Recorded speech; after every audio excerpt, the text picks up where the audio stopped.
of our dialogue is Breaking the Silence, Cancellations and Free Speech in Navigating the Youth Gender Crisis. But I'm sure we're also going to touch upon other issues. And let me start by introducing our two speakers. Ayaan Hirsi Ali is the founder of the AHA Foundation, a research fellow at the Hoover Institution, an author and an important voice in the public debate about women's rights as part of the struggle for individual rights. Kathleen Stock is a British writer and philosopher and a former professor of philosophy at University of Sussex, from which she resigned 2 years ago after having been the target of vicious criticism because of her views on the gender debate and feminism.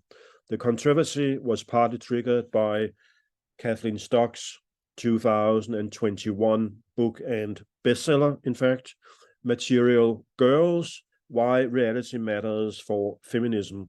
Today, Kathleen Stock is an independent writer and columnist for the digital media Unheard. She is also the co-director of the Lesbian Project and a founding faculty of University of Austin, Texas. Welcome to both of you, Kathleen and Ayaan. You have both been silenced and cancelled on campuses, Kathleen more recently for her stand on transgenderism. And people in the audience are welcome to forward questions in the chat section, and then we'll see if there will be time to answer them toward the end of our conversation.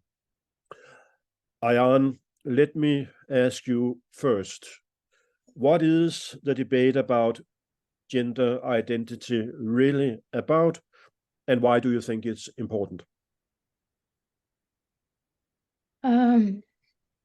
I will be very frank with you and say it's a mystery to me. I do not know what the gender identity debate is about.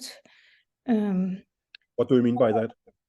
Maybe I'm too old, maybe I'm too backward in my thinking, but I'm under the assumption that there are just two genders, two sexes, male and female, and that's not up for debate and hasn't been up for debate for quite a long time.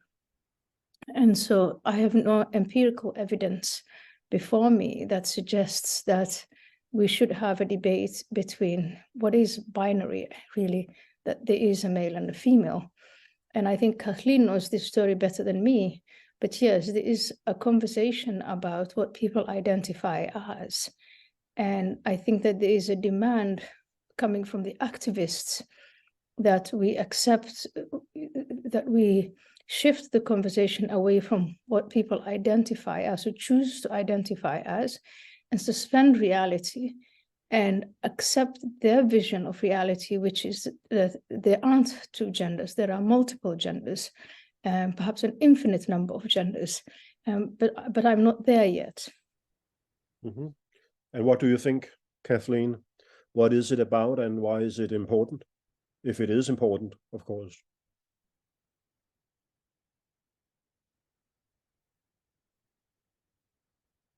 Did we lose Kathleen?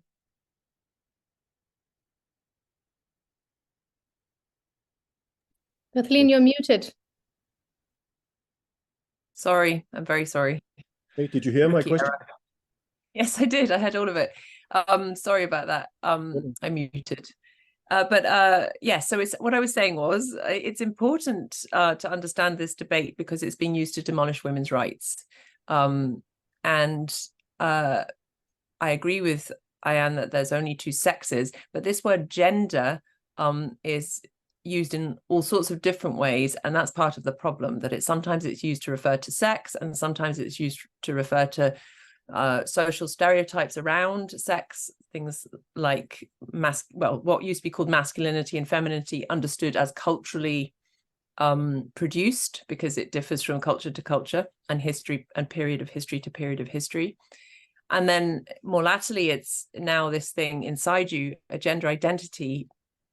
This is where all the controversy is generated, which is somehow supposed to be more important than the facts about your outward biological presentation, whilst at the same time you will be told, if you are immersed in this debate, that there are no fixed facts about biological presentation. In a sense, it's all fluid, and we construct sex as much as we construct gender.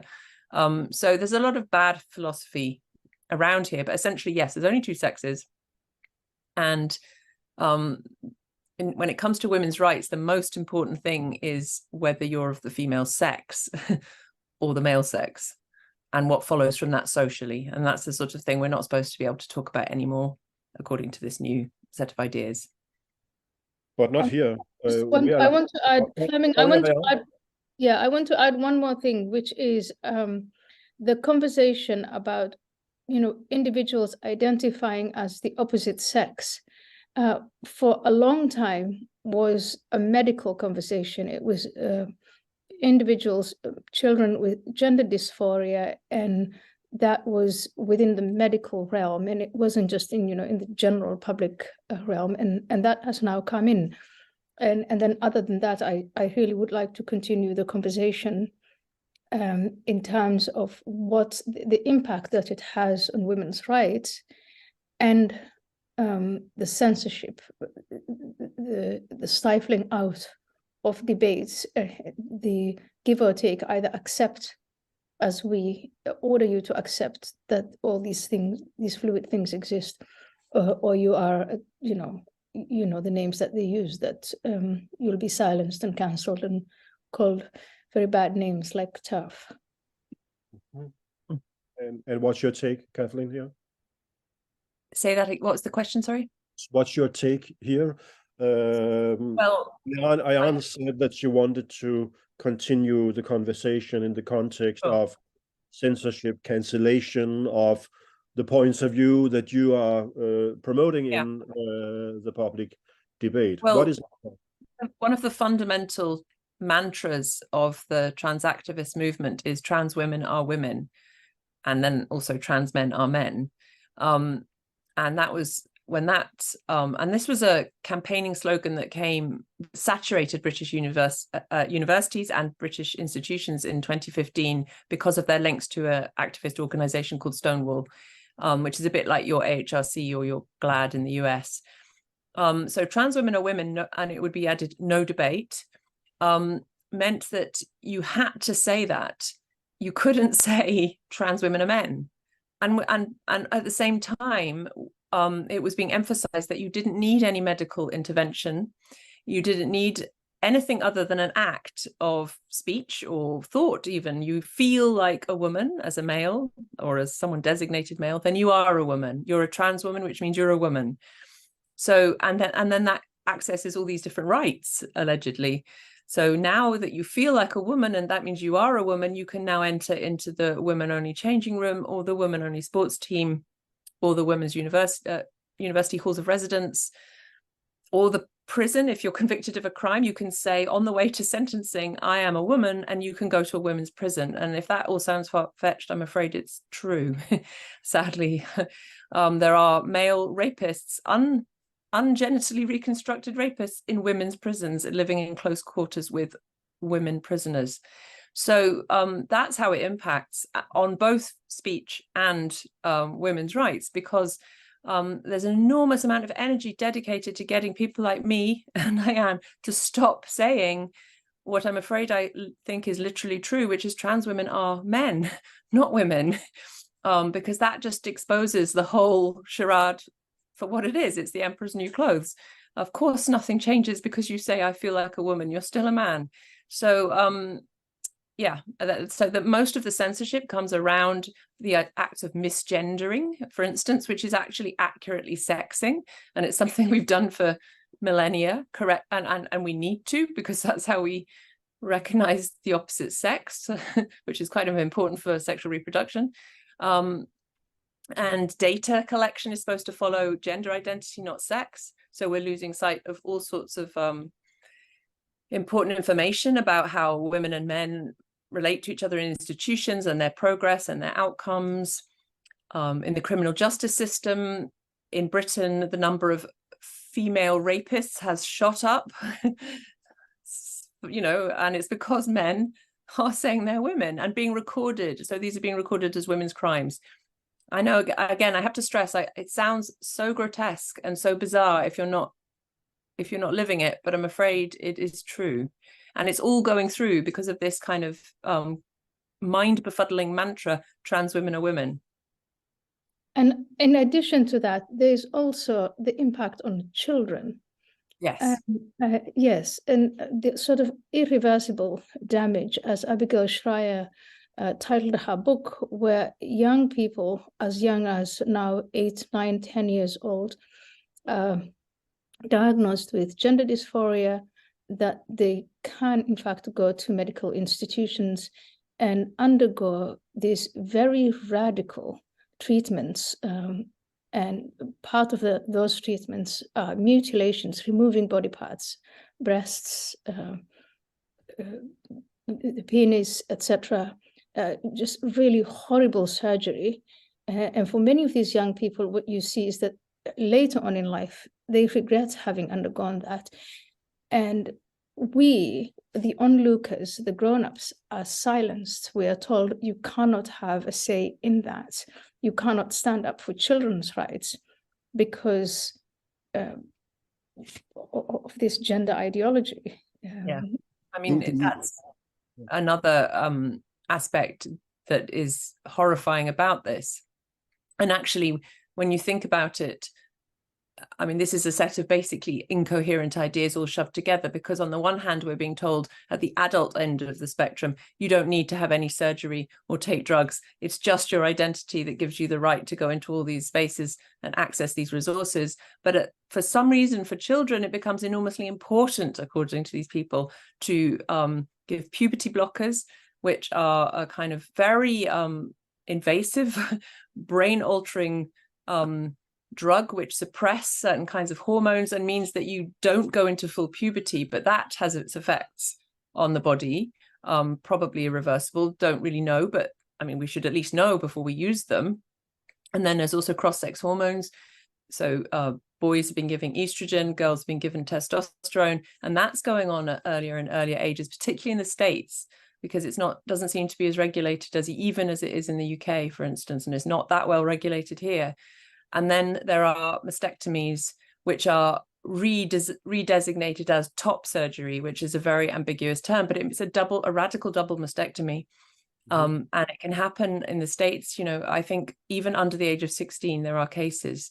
And these are kids who are, there is some evidence, people are looking at this cohort of children, there's a disproportionate number of autistic children and adolescents in there, and there's a disproportionate number of same-sex attracted children and adolescents in there, and also another significant factor is a background history of abuse or a parent who's died or some kind of trauma which is psychologically having effects on them, so they're in a period of deep distress and confusion about who they are and their bodies. But you know, if they are properly supported, it is likely to pass. And certainly you can't tell in advance whether, you know, so you really shouldn't be offering radical, irreversible surgeries. And even the drugs will leave, you know, the female voice will drop and it won't come back. Facial hair will be there for life, things like that. So it's incredible what is happening here. Incredible. I suppose, I mean, this has been going on for a while. Kathleen, I don't know if you have any empirical data, but I suppose they are beginning to come out. What are the consequences of these gender operations, or whatever you call it? And is it also being silenced, the empirical data, that people don't want this out in the public, even though it's quite obvious that it's very hurtful and damaging for the individuals who are being exposed to this? So there's an enormous amount of controversy about this area, and everywhere you look, and that includes anyone who writes about children and who tries to present evidence or arguments that we should not be medically intervening in these children's lives. We should be looking at the broader picture, like adolescent mental health more generally. So there's been famous cases like a woman called Lisa Littman at Brown University published a paper introducing the term rapid onset gender dysphoria, because she noticed that, as Abigail Schreier has, that there's, you know, a huge uptick in teenage girls in particular identifying out of their sex. And it's not something that was present before adolescence, before puberty. So it seemed to be coming on very quickly, and that was anomalous compared to the group that they were used to. But that paper was subject to huge, intense criticism and scrutiny. And I think Brown University even withdrew its publication, and then it had to be subject to all these extra checks and things like that. But that's just one example. There is, thank God, in the UK, there is currently an independent review going on, commissioned by our National Health Service, into the efficacy and safety of what are called puberty blockers for children and cross-sex hormones for children. And at the moment, what they seem to be suggesting is the evidence base is very low in this area, very, very low. So these are, you know, radical interventions that we just don't know that much about. And that in itself is a red flag. We shouldn't be using these things on children if we don't really understand what they do for the long term. What's your prediction as more data will come out? Will this suppression go on, or is there a tipping point where it will start to move in a different direction? I mean, it's difficult. But my prediction long term is that this cannot stand with children, because you're right, Ayaan, it's a medical matter, and there are methodological principles to be brought in here from other areas. You know, what is weird about gender medicine, in inverted commas, is how it's always exceptionalized. It's always carved out of our understanding of other phenomenon.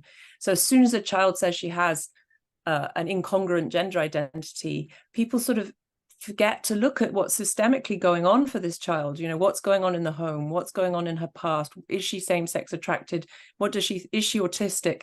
They just cling on to the gender identity and go, okay, now we understand everything. But of course you understand nothing. So that cannot stand. The problem is that the people now who are sensible and in medicine and are trying to sort this out are being fought tooth and nail by activists. And a lot of institutions are still infiltrated by activist thinking, who tend to think of gender medicine as a political, they think of these treatments as, they either think of them as saving the life of the trans child, where there's absolutely no evidence that this is the case, and they will bring in all sorts of terrible false statistics about suicide to try and back that up, or they think of it as political liberation, like you are freeing something that needs to come out. But either way, these are not traditional medical approaches. So that's the problem. I foresee a scenario in America where I think enough children who survive these surgeries and who regret it will wage a class action and sue, especially the medical doctors or the medical establishments that have made this possible. And I think once that happens, we probably will see a reversal, but I can't wait for that day. Well, me neither, but it's such a shame. I mean, it's terrifying that this was allowed to happen, even to get to that stage. Yeah. I think this is more for Kathleen, but Ayaan, you're also welcome to comment. It's from one of the people in our audience, and the question reads, I read a comment recently which made the point, transgenderism is audience participation therapy, as in people, mostly women, are being compelled to pretend that any man who says he is a woman is a woman, on the basis that it is therapy for dysphoric males, and all women's spaces have been co-opted in pursuit of this. Do you think this is the root cause of this transactivism we see today, or is there more to it than this? Well, I think that's a very acute description of what we're being compelled to do, and it is on the grounds. It's usually offered on the grounds, or sometimes offered on the grounds that it's therapeutically important that we don't misgender someone, or that we go along, you know, with their preferred way of being talked about. But I don't think that's all that's going on here. I think there's so much going on at the same time, partly in terms of like children's mental health, partly in terms of old-fashioned things like, I should say children's mental health is getting worse generally. Childhood suicide is up generally.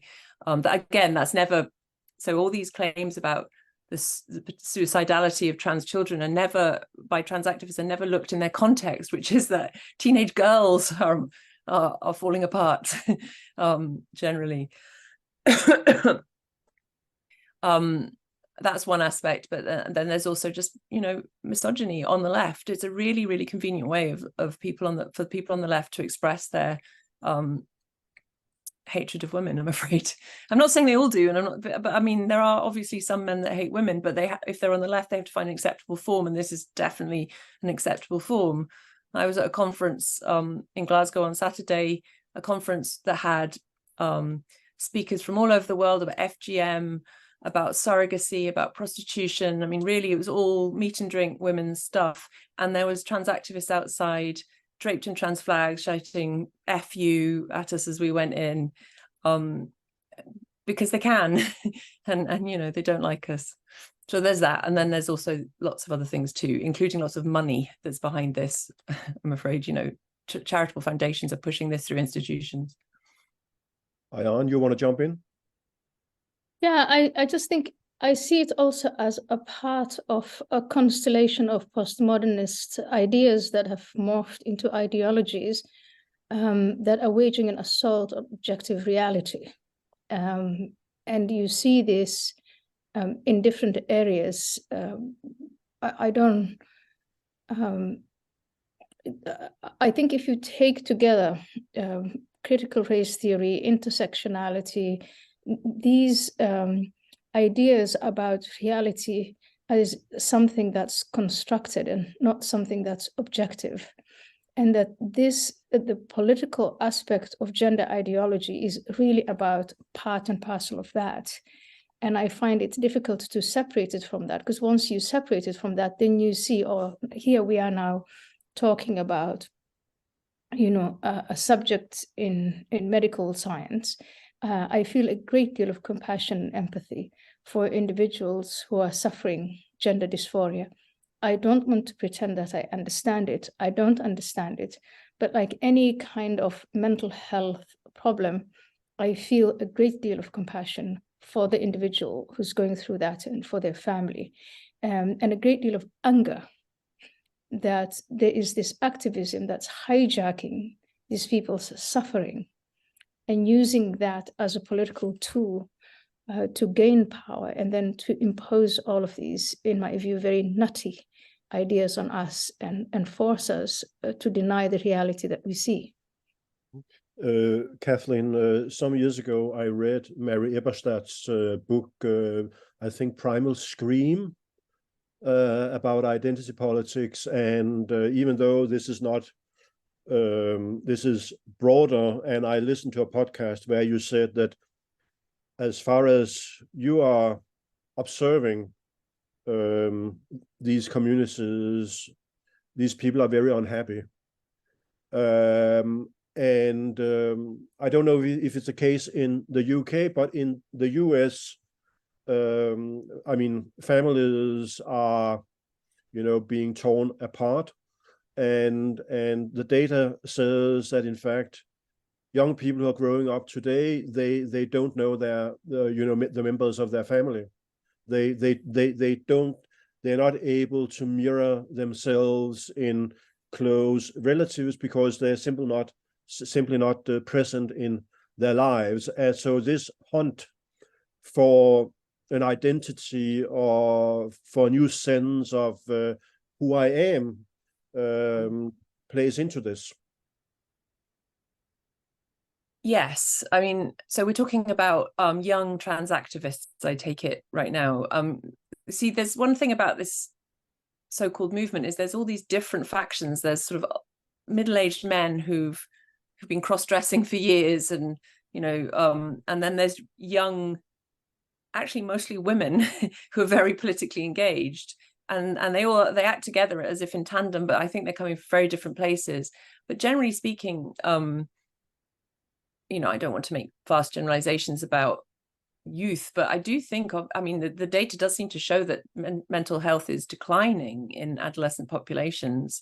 And there is, I know, just empirically from the kids I know around me, there is this real desire to find out who you are, and to have a label for yourself, especially the one that you can advertise on social media. And I think that is really a very important part of what's going on here.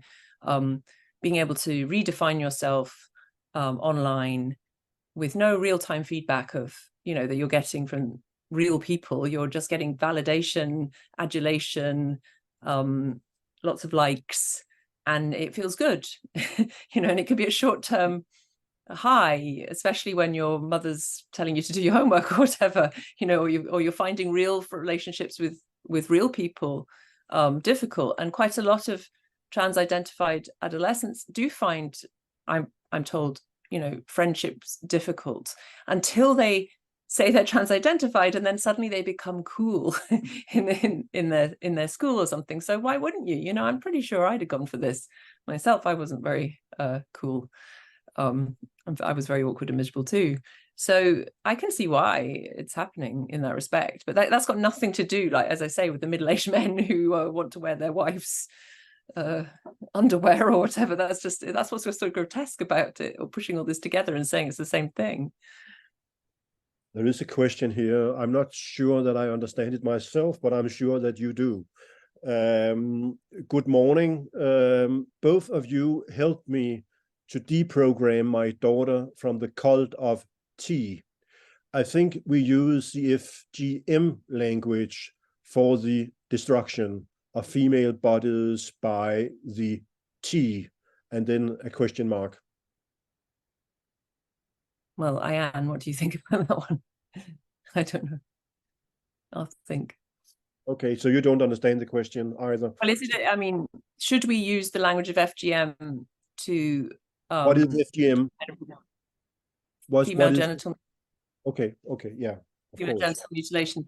Should we use the language of FGM to re-describe surgeries on genital reconstructions or something? So female genital mutilation is the removal of the clitoris and the sewing shut of female genitals, the vagina, and that is to control the libido, sex of women. And this women in the cultures where this is done, when girls transition to puberty, they're seen as uncontrollable. And in an honor-shame society, you can't have that. You can't have young women engaging in sex before they're married, because that compromises the honor of the entire family. That's why it's done. It is literally to shut down sexual activity, to make sex as unpleasant as possible once a woman is married, so that she can remain faithful to her husband. So it has this is the background of it. Here with gender dysphoria, I think we're talking about,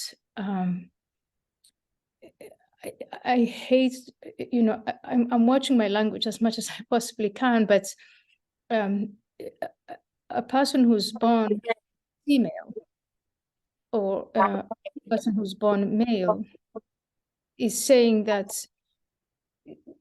they're in the wrong body, and that the only way that they can achieve their mental balance and happiness is to change their bodies.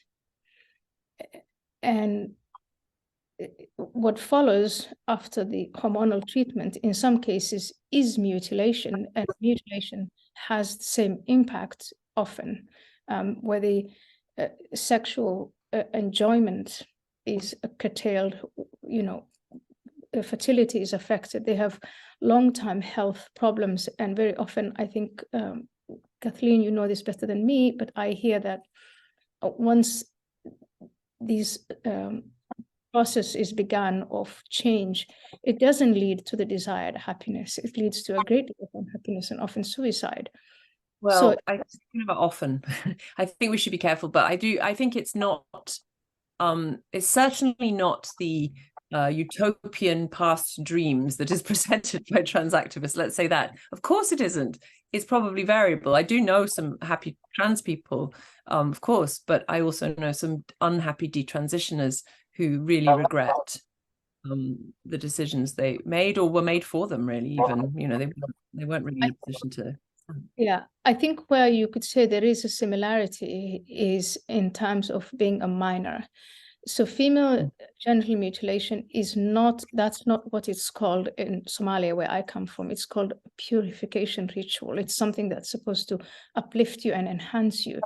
And if adult women feel that and they want to uplift and enhance themselves by mutilating themselves, I think that's one thing.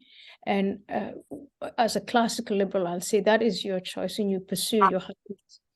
And it's the same with the gender dysphoria problem, is that if, as adults, people want to transition and to change after they've looked at all options, that's their choice. But where female genital mutilation and these irreversible damage that's done to children, it is what is done to minors. And I think there I see links that as adults and as developed moral societies, we should stand up for the children. You want to jump in, Kathleen? No, I agree with all of that. Just because the child is saying, I want it, doesn't mean that they feel the same when they look back. And that just goes for everything. You know, again, gender medicine is exceptionalized. We would not be asking a child about what surgeries they wanted in any other context. But for some reason, there's a kind of myth that's gripping large parts of the left here, that there's a sort of soul that's bursting out that needs to be recognized or something like that. It's a complete fantasy. That there's really something in this child that needs to come out, the identity. And sometimes you see parents online saying that their 2-year-old has the, you know, that they had a female, but now they think it's a boy because of the way the child walks, or because she likes playing with boys' toys. You know, it's just a total myth that is gripping people and changing their perceptions, but it's just not real. I have small children, and we've been confronted in school when I know that my small child, one day he's a dinosaur, the other day he's a character in a Pokemon. We'd never ever consider transitioning him to become a character, a Pokemon character. But there are serious discussions going on in Western schools when a 4-year-old starts to act like or says, I'm a girl or I am a boy, that we seriously entertain in trying to start a transition process called affirmation. I think there is something terribly wrong with that. Yes, I mean, it's pure ideology all the way down, or religion is what it is. I mean, it's a quasi-religion anyway. And then because the people that tend to propagandize on behalf of this kind of attitude are so vocal and so quick to demonize you if you disagree, everyone else shuts up, even though they know something is wrong here, and they know that a child can possibly be trying to tell you that they're really a boy. It makes no sense. It just makes no sense. I mean, what there often is there's effeminate little boys that seem kind of what we might call girly relative to norms or social stereotypes, or there's masculine little girls like tomboys, and they are the ones that are very much at risk here, because it just seems easier for some adults around them to see them as the opposite sex than to recognize that they are you know, relatively atypical for their sex in terms of their presentation. And quite a lot of these kids will be same-sex attracted. So, we, you know, from one perspective, and that's what's so ironic about the LGBTQ community demonizing people like me and Ayaan, is that we are trying to defend same-sex attracted children from irrevocable medical treatment that will ruin their sex lives and stop them from reproducing. I mean, in a way, it's kind of sterilizing gay youth by the back door. So, yeah, there's that. There is a question for you, Kathleen, and it says, how old does Kathleen think is old enough to make your own decisions about hormone treatment or surgery? Good question. Actually, I've just been writing about this, so I've got lots of opinions. So in the UK, it's in adolescent mental health structures under the National Health Service, there is a pathway for 17 to 25-year-olds. And so it's recognized that before the age of 25, roughly, even though you've reached legal majority, you know, your emotional maturity isn't always complete, your prefrontal cortex has not yet grown in, you're much more impulsive, you're much more risk-taking, you understand less about the world. And so it is already established, according to many psychological and psychiatrical guidelines, that the cohort of 17 to 25 need a different approach to adults when it comes to mental health. Again, you will not find this in gender medicine. You will find that the minute you become, actually in Britain, 17, you go onto an adult pathway, you are affirmed, you are given whatever drugs you basically want. There's no psychological assessment that's mandatory. So I'm afraid I now think that 17 is far too early, 18 is too early. I think 25 would be much better. That's what I think. Ayaan, you want to jump in? I think that answer is, yeah, perfect. I don't know that much about it. And then there is a question from Tracy. Can you talk more about the ultimate goal of trans activists? I mean, I suppose the best thing would be to ask trans activists what their ultimate goal is. But of course, this should not prevent us from giving a shot at it, having interacted with them and reading and listening to them. You're laughing, Kathleen? Well, yes, I've interacted with a few. Their ultimate goal is to shut me up, or people like me. I think, again, I don't think you can talk about one goal. It's a coalition of various people, but I think one of the goals, as Ayaan said, is to, there's some very well-meaning people involved, and they think that they're doing something progressive. They think that they are breaking down stereotypes of masculinity and femininity by saying that a man or a male in a dress is, or a man who feels like a woman is a woman. They think they're queering manhood, toxic masculinity and all that stuff.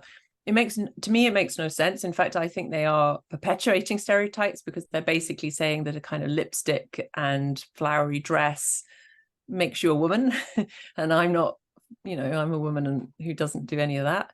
And I suppose they would say, you know, I'm a man because I have short hair and I'm a lesbian and all the rest of it. So I think they're ill-conceived, but one of their goals is a kind of breaking down of what they think of as oppressive social structures, and they think of sex as a social structure. So that's one goal. Ayaan? I think the word, yes, breaking down structures is exactly what they say. And if you see that, if you put that in that together with this ideology of intersectionality, where society is not made up of individuals and families that live in a nation state, that's, I think, typically the general identity or the social structures that they wanted to break down. They want instead for us to take up these identities in these minority groups that they arrange in ways that starting with the oppressor, the white heterosexual male, and then to the most oppressed, not quite clear who, but that is where this fits into. And so their goal is to break down the family. And I think part of what makes this and has made it a topic of free speech is for us to have an honest discussion. How did we get here? What is this about? Do we really want to break down these structures? And what are we going to replace it with? What's one of the, I think, fascinating questions is, what are the unintended consequences of feminism? Are there different types of feminisms? It's hard to have all of these very important conversations because these groups, including and maybe with the LGBTQ activists as the most virulent is to say, no, you shut up and just follow us, do as we say, and do not ask questions. And that's made it a matter of free speech. Interestingly, not free speech censored by the governments. Classically speaking, it is the government authorities that shut down speech when they don't want it. And I'm sure governments are always tempted to do that. But in this case, it's horizontal. It is organized groups. Yeah.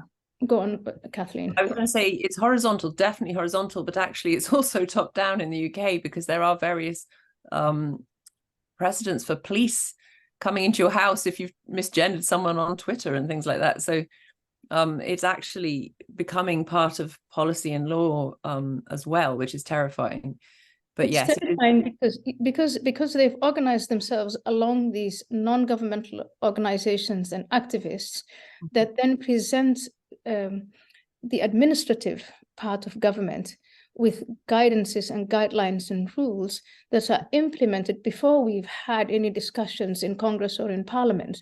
They are legislating, they're making laws, and yes, they take it from the horizontal to the vertical, but it's a minority imposing its will on the majority, and it's very frightening. And I think the majority of us who don't want this, and those of us who don't know what it is, but who want to find out more about it, we really should stand up to them. Yes. And I want to stress as well, I hope it's clear that when I talk about trans activists, most of them aren't trans. You know, this is being enacted by mostly by people who aren't trans, I'm afraid. It's allies and people who are sort of wildly projecting on behalf of their image of trans people. But it's I know trans people who really profoundly disagree with what's happening to children, what's happening to women's spaces. So it's not simple at all that way. And I'm not talking about trans people, I'm talking about ideas held by certain people who need not be trans. It's the same as with, you know, what Black people are supposed to think and so on. You see most of them are really white middle class men and women who are telling me what to think about me and my life and my circumstances. So yes, it's all very weird. In the name of getting rid of white privilege. I was a little bit curious about what you just said. You spoke about the unintended consequences of different forms of feminism, and that you have been thinking a lot about that. Can you unpack that a little more? Kathleen, no, it was Ayaan, I think. Was it you? Yeah, I mean, I think unintended consequences, the feminism that I subscribe to is the story of the emancipation of women, where we were demanding fair play. We wanted to be treated fairly and equally, and we wanted equal opportunities for all of us, not equal outcomes. And I think, let me speak for myself. I fully understand that struggle for fair play takes into account the reality of being female, the reality of, you know, and the context within a family and a society.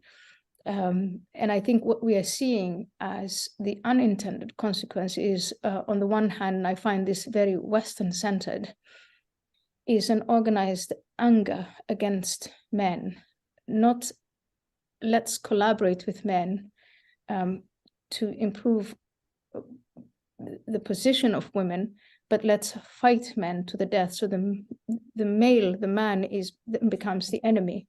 That's one. And two, the family, the traditional family, father, mother, children, that within certain feminist circles, that's also the enemy. And that's the structure they want to take down. And I think it's important to have conversations about these different types and strands of feminism. I say unintended because obviously when I started, and many of us, when we started to subscribe to the idea of emancipation, I wasn't subscribing to hostility to men or the breakdown of the traditional family. I was after fair play. I was after equality of opportunity and equal treatment before the law. And yes, female-only spaces like female toilets, we are biologically different. And so if we want to have women's sports, we know that we can't, we are built differently. And so, sanctity of women-only spaces, but also, to be fair, men-only spaces. I don't want to invade men's spaces either. And so I think it's become difficult to have these conversations. Which type of feminism? Are there different types of feminisms? Who are the thinkers behind them? What are their goals? And do we all agree with them or not? I think these are conversations that are very, very important and that are being hamstrung because of all these. We have about 10 minutes left, and I think there are some very good questions, so I will focus on them. The first one is about the starting point of this movement, and the question reads, do you think the 1990 book Trouble in Gender by Judith Butler was the starting point of the whole ideological transgender craze, or would you trace it further back? And I want to add here, Kathleen, I listened to an Unheard podcast with you where you said that in fact the roots of this kind of movement goes back to the 17th century and maybe even further back. But you were not asked to unpack that. Maybe you can do it here. Okay, excuse me, I have a slight cough and I'm going to suck a sweet while I talk. I think it goes back further than Butler. I don't know about the 17th century. I can't think what I meant even. Maybe the Enlightenment, but I do think, to tie in with what Ayaan was just saying, that feminists were denying the importance of sex well before Judith Butler. I mean, there was already movements to say that sex was constructed socially. Catherine McKinnon thought that sex was constructed socially. She was a radical feminist. Andrea Dworkin seemed to think something like that too. There was a tendency to deny biological difference because they thought, excuse me, that mentioning it would cause inequality. So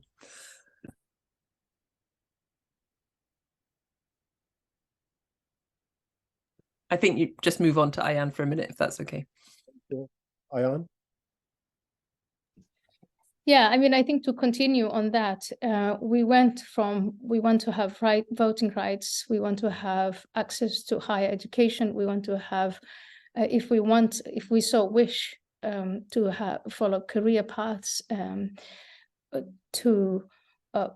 it has morphed to this whole thing about it's sex is a construct, and we've got to, the only way to achieve equity, as they call it, is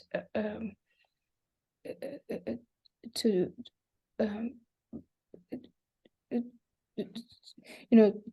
act out against structures, and in particular the family, the traditional family. But they have nothing to replace the traditional family, because all attempts, and again, I think Kathleen knows this better than I do, to create alternatives to that, whether it is to go all primitive and say, everybody's babies are looked after by everybody else. That's one extreme. And then the other extreme is not to have children at all, or to get men to be pregnant, or just, all of these very extreme notions. But there is as yet no replacements. They have nothing to suggest to replace the tradition. They're working on it, unfortunately. They're working, I mean, scientists are working on ectogenesis and, babies outside the womb and things like that. So I don't even know. I don't think about what the future holds.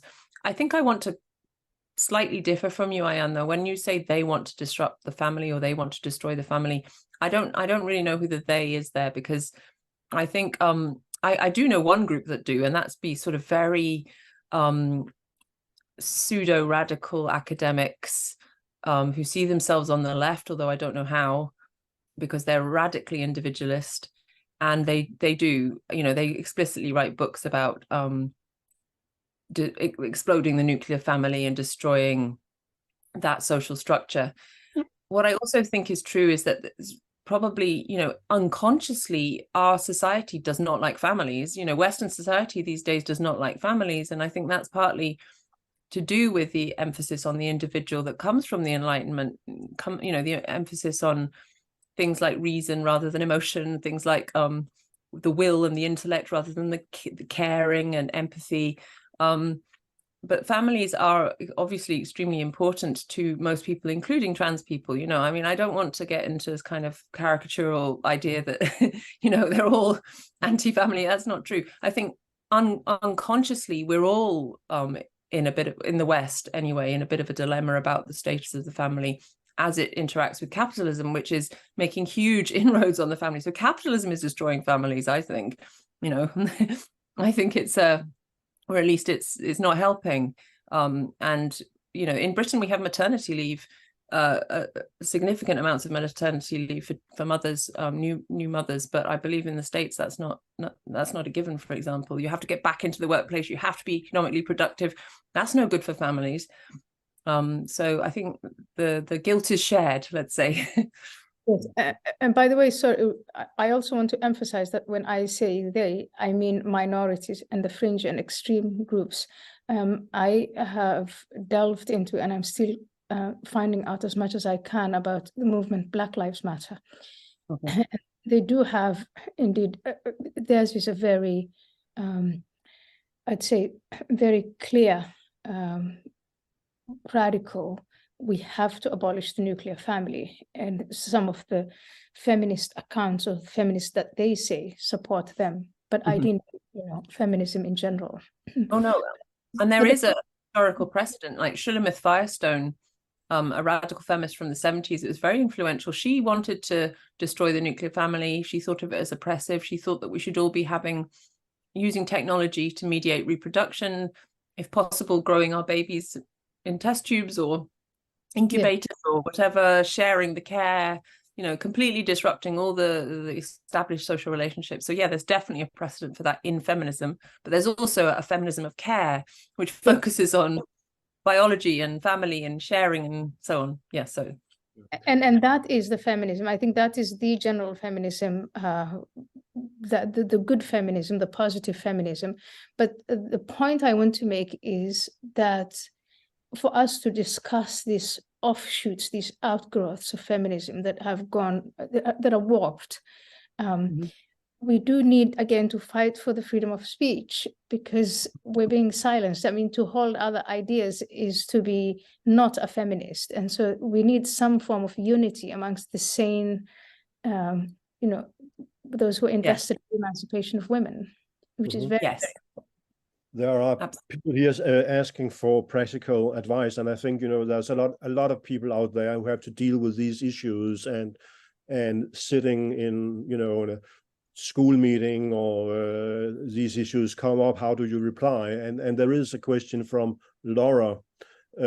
How do you mitigate, for instance, the education curriculum in a school setting if they enforce gender identity issues at early stage?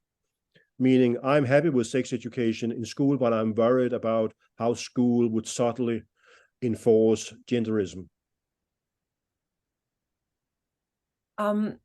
I mean, this is an incredibly difficult question, but if you're asking about what I would do at home, and it's what I have done at home actually, is I mean, play it. I would, and this is just for me, I can't speak, I think family context is important, but I would play it down rather than play it up.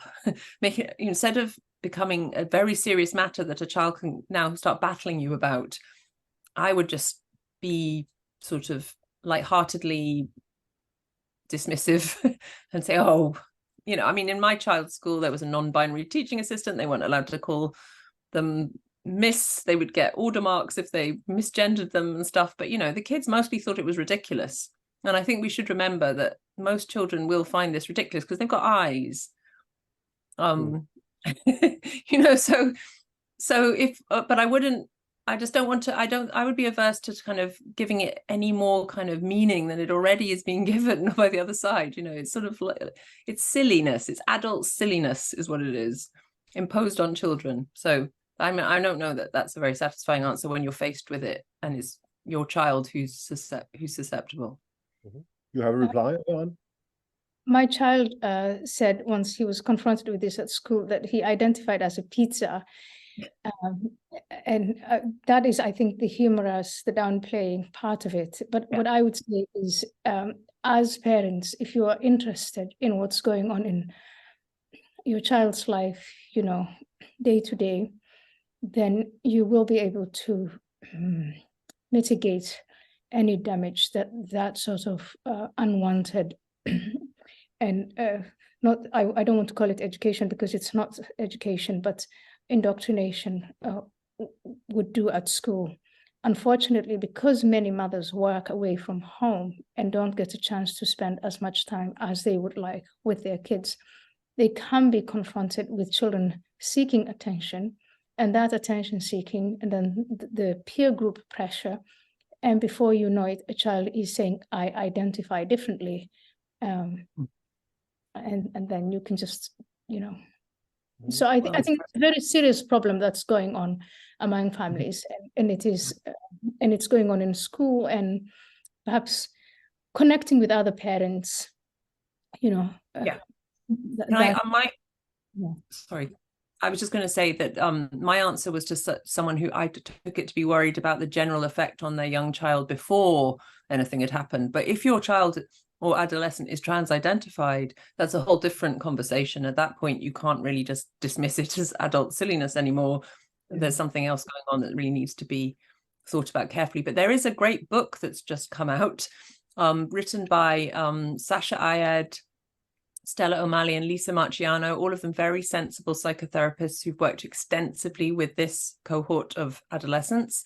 And it's, unfortunately, I can't quite remember the name, but it's something like What to Do If Your Child is Trans or something like that. Anyway, I'm sure that that is packed with really good advice for that specific situation. Mm-hmm. One last question for you, Kathleen. As a third-year medical student in the UK, Dundee, who has had to undertake classes on correct gender terms and gender-affirming care, I was appalled yet not surprised to see such a one-sided perspective on the university's part. So much of what was being taught was inconsistent and self-contradictory.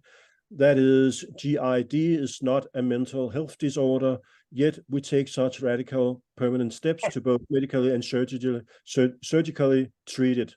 I can't help but see so many issues with the rationale behind the teaching content, but I feel I cannot raise these concerns with my peers, tutors, for fear of exclusion, disciplinary action.